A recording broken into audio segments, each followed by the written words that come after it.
샬롬, 주님의 이름으로 문안합니다. 좋은 날이지요. 오늘은 히브리서 9장 말씀으로 하나님의 말씀을 함께 보려고 합니다.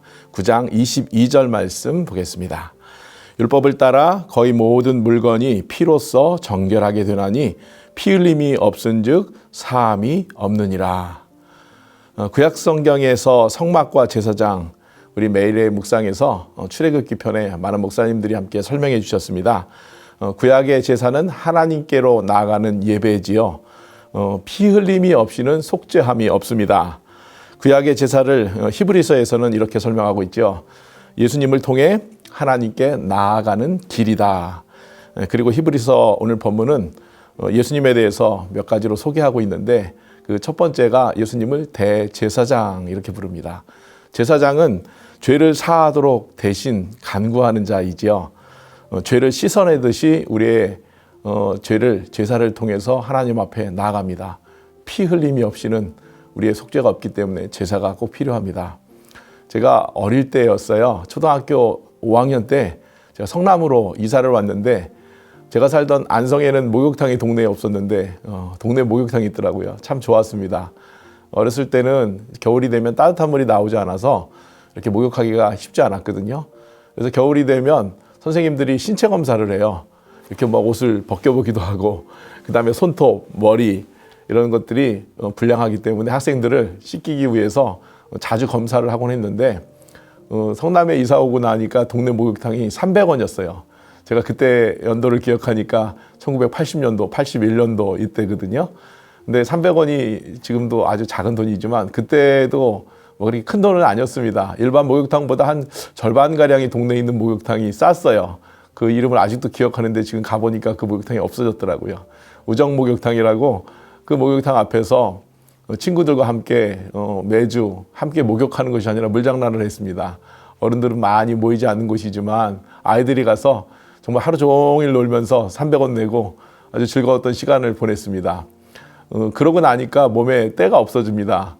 일주일에 한 번씩 목욕하니까 아무리 개구장이라 그래도 그때 되면 때가 없어서 이것이 우리를 깨끗이 씻기는구나 그런 생각을 하게 됐습니다. 예수님께서 대제사장이라 이렇게 말씀하시면서 오늘 읽지 않았지만 히브리서 9장 11절에 보니까 그리스도께서 장래의 좋은 일에 대제사장으로 오사 이렇게 말합니다.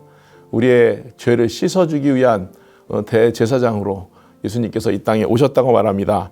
그리고 9장 12절에 보니까 염소와 송아지의 피로 하지 아니하고 오직 자기의 피로 영원한 속죄를 이루사 단번에 성소에 들어가셨느니라. 여기서 예수님의 피로 영원한 속죄함을 얻게 하셨습니다. 한 번 목욕하는 것이 아니라 이제 목욕할 것이 없을 정도로 우리의 죄를 맑게 씻겨주시는 예수 그리스도의 은혜와 능력이 여기에 나타납니다. 그런데 단번에 성소에 들어갔다는 것은 무엇입니까? 그것은 바로 구속의 완전성을 설명하고 있어요. 완전한, 예수님의 구속은 완전합니다. 불완전한 것이 아니라 완전합니다. 그 완전성을 설명하시면서 예수님께서 대제사장으로 우리에게 찾아오셨습니다. 두 번째, 새 언약에 예수님은 중보자셨어요. 9장 15절 말씀을 보니까 이로 말미암아 그는 새 언약의 중보자시니 이렇게 말씀해주고 계세요. 그리고 이는 첫 언약 때 범한 죄에서 속량하려고 죽으사 부르심을 입은 자들로 하여금 영원한 기업의 약속을 얻게 하려 하심이라. 예수님을 새 언약의 중보자라고 표현하죠. 잔 스타트 목사님의 책 가운데서 내 삶의 주인이신 그리스도라는 책이 있는데 예수님에 대해서만 얘기하는데요. 그 첫 장에 보니까 예수님을 통해서 이렇게 설명하는데 하나님과 우리 사이에 멀어진 간격을 좁혀줄 우리에게는 거대한 연결자가 필요하거든요. 왜 그러면 우리 너무 많이 멀어졌어요. 죄가 너무 많다 보니까 하나님과 우리 사이가 멀어져서 이 연결할 수 있는 연결고리가 없으면 우리가 하나님께 가까이 갈 수가 없습니다. 하나님과 너무나 멀어져 좁혀줄 거대한 다리가 필요했어요. 새 언약의 중보자 예수님이 바로 그 연결자셨습니다. 그분의 죽음을 통해서 우리를 화목하게 하셨습니다. 그리스도를 통해서 우리는 하나님께로 나가도록 은혜를 입었습니다. 그게 새 언약의 중보자입니다. 우리가 하나님께로 멀어진 마음을 하나님이 우리에게 좁혀줄 수 있는 방법을 제사로는 찾지 못해서 예수님을 연결고리로, 예수님을 우리와 하나님 사이를 화목 제물이 되게 하셨습니다. 죄를 사함받고 나면, 속죄함을 받고 나면 기쁨이 찾아오지요. 하나님께서 우리의 삶 속에서 가장 힘든 문제를 해결해 주시길 원하십니다. 그분이 바로 주님이셨어요. 예수님이셨어요. 우리가 신앙생활하면서 주님의 능력과 중보를 잊고 살지 않습니까? 시시때때로 잊어버리죠. 나의 허물과 죄를 씻어지는 분은 능력자, 능력의 주님이십니다. 그분이 능력자십니다. 그리스도께서 중보자시며 성령을 통해서 지금도 우리에게 중보하시는 또 중보자이십니다. 보배로운 피를 흘려 우리를 구원하신 분은 능력의 주님이시고 죄와 허물을 씻기시고 자녀 삼으신 그 하나님의 사랑, 오늘도 중보자로 나를 돕고 계십니다. 주님의 피 흘림이 나를 정결케 하시고 보배로운 피가 죄사함과 질병과 고통에서 나음을 얻게 합니다. 주님의 보혈은 능력이 있습니다. 잊고 산 부분이나 또 우리가 말씀을 통해서가 아니라 내 삶의 많은 것에 쫓기다 보니까 그 능력을 우리가 상실하고 있지 않습니까? 주님은 대제사장이시며 중보자십니다.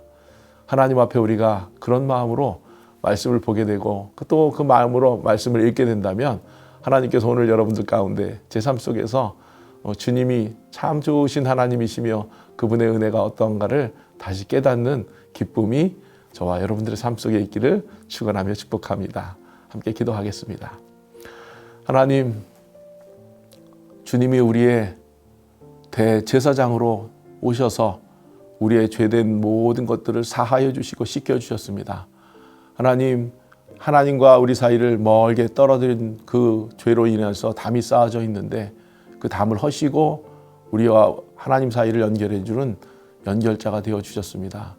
그 주님을 다시 한번 바라보며 주님의 능력을 다시 한번 사모할 수 있는 오늘 하루가 되게 하옵소서. 예수님의 이름으로 기도합니다. 아멘.